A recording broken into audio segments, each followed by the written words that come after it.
Everyone, यह video शिक्षा निदेशालय राष्ट्रीय राजधानी क्षेत्र दिल्ली के द्वारा बनाई गई है। 27 जुलाई 2020 वर्कशीट नंबर 19। यह क्लास 6 से 8 तक के स्टूडेंट के लिए बनाई गई है। आइए तो हम इसे समझते हैं। मेरे दादाजी हर सुबह हमारे घर से 50 मीटर की दूरी पर बने पार्क में सैर करने जाते हैं।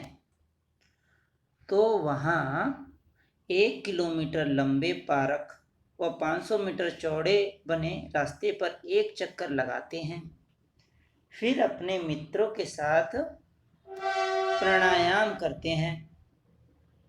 लौटते हुए वह नियम में से 1 किलोग्राम पपीता, 2 लीटर दूध व 250 ग्राम पनीर लाते हैं।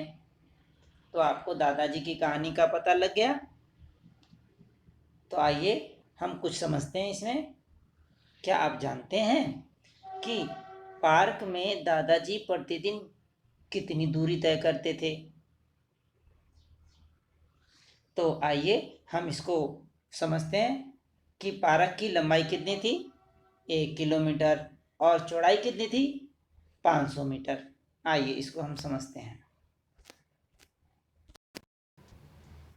आइए इसको समझते हैं। ये है दादाजी का एक पार्क। इस पार्क में दादाजी एक पूरा चक्कर लगाते हैं।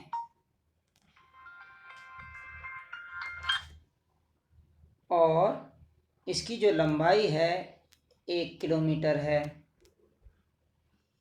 और इसकी जो चौड़ाई है वो 500 मीटर है।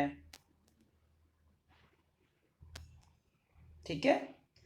तो जब दादाजी पूरा एक चक्कर लगाते हैं तो आप जानते हैं यह जो पार्क है, पार्क एक आयताकार है और आयताकार में आमने सामने की जो भुजा होती है वो बराबर होती है। तो 1 किलोमीटर ये हुआ, 1 किलोमीटर आपका ये हो गया। 500 मीटर आपकी ये वाली चौड़ाई, तो इसके सामने की भुजा जो होगी वो भी कितनी होगी? 500 मीटर। ठीक है। अब दादाजी एक कोने से पूरा पार्क का एक पूरे दूसरे कोने तक घूम के आ जाते हैं। तो इसकी कुल दूरी कितनी हुई? तो कुल दूरी आपका ये 1 किलोमीटर और ये 1 किलोमीटर कितने हुए? 2 किलोमीटर। और ये 500 मीटर और 500 मीटर मिलके कितना हुआ? 1 किलोमीटर। तो टोटल कितने हुए? 3 किलोमीटर। तो दादाजी ने पार्क में कितने किलोमीटर चक्कर लगाए? 3 किलोमीटर। तो आप सभी को समझ में आ गया? गुड। आइए तो अब दूसरा क्वेश्चन करते हैं। प्रतिदिन पपीते और पनीर का कुल वजन कितना हुआ? तो अभी आपने जाना कि जो दादाजी जब पार्क से लौटते थे तो 1 किलोग्राम पपीता लाते थे और 2 लीटर दूध और 250 ग्राम पनीर। इसमें पूछा क्या गया है? 1 किलोग्राम पपीता और 250 ग्राम पनीर। तो कुल मिला के कितना हुआ? 1 किलोग्राम और 250 ग्राम। तो 1 किलोग्राम पपीता आपका और 250 ग्राम पनीर। तो कुल कितना हुआ? 1 किलोग्राम प्लस 250 ग्राम। आ गया होगा आपको समझ में? इसे हम 1.25 किलोग्राम भी कहते हैं। तो आप तीसरा क्वेश्चन देखते हैं। उपरोक्त वर्णन में मापने की कौन सी इकाइयाँ प्रयोग की गई हैं? इसके अतिरिक्त क्या आप मापने की अन्य इकाइयों को भी जानते हैं? तो आपने जाना कि इस दादाजी की स्टोरी में आपने मीटर को देखा, किलोमीटर को जाना और लीटर को जाना। ठीक है,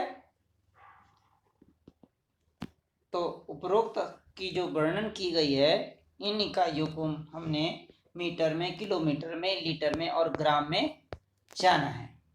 क्या आप इनके अलावा भी अन्य इकाइयों को जानते हैं? बताइए। हाँ, आप सेंटीमीटर को जानते हैं, जो कि मीटर से छोटी इकाई है। आप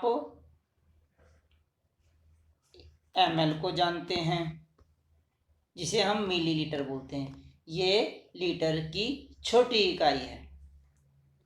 और हम किलोमीटर को जानते हैं, ये मीटर से बड़ी इकाई है।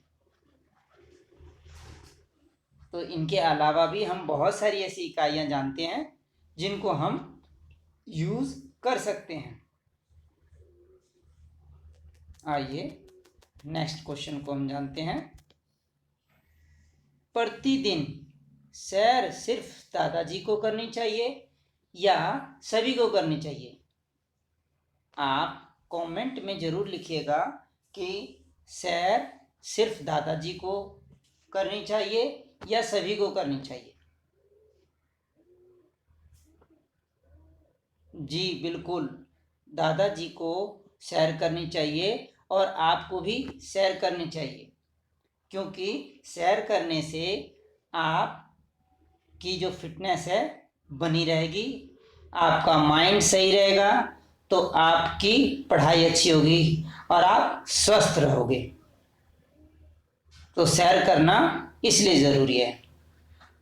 तो ये वर्कशीट आपकी कंप्लीट हो गई है। तो नेक्स्ट वीडियो में हम नेक्स्ट वर्कशीट करेंगे। ओके,